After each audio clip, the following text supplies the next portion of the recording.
Welcome back to 3 Inquisitive Kids.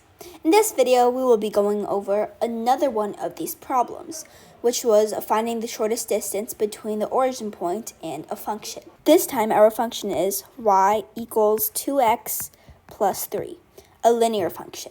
Let's see what this would look like if we drew it out. This is a coordinate plane. We know that our 1, 2, 3, 0, 3 is our y-intercept, and our x-intercept would be negative 1.5, somewhere in here. Now we're going to connect these two lines. About there. So this is our function, y equals 2x plus 3. And we're going to try to find its closest point on this function to the origin point. So as you can see here, we've made a little right triangle. And the shortest distance from this line to the origin point would be perpendicular to this line, because the shortest distance is always a straight line. So now we're going to try to find what is the length of this little blue line segment.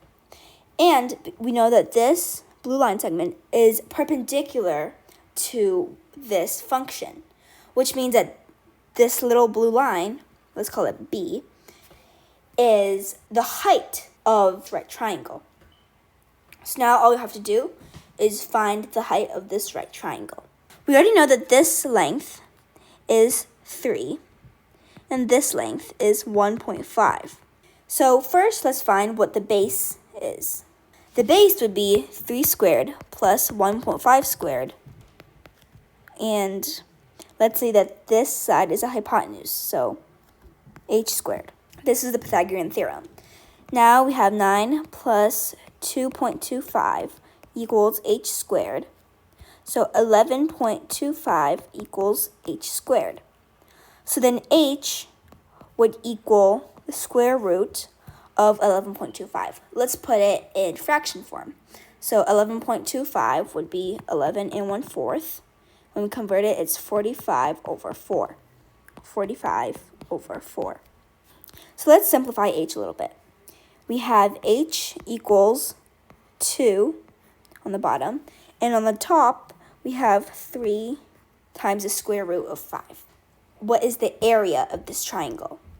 We have base times height times a 1/2, which gives us 2.25.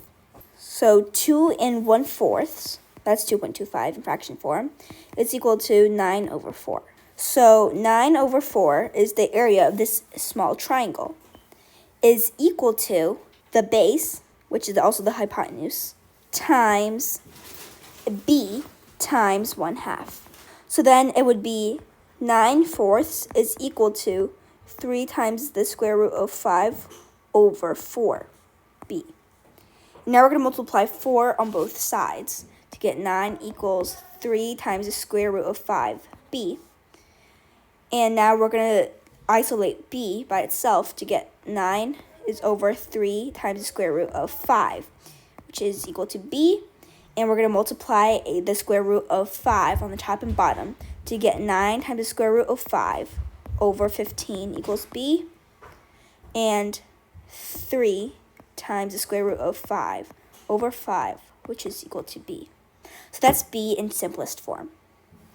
So the shortest distance would be 3 times the square root of 5 over 5.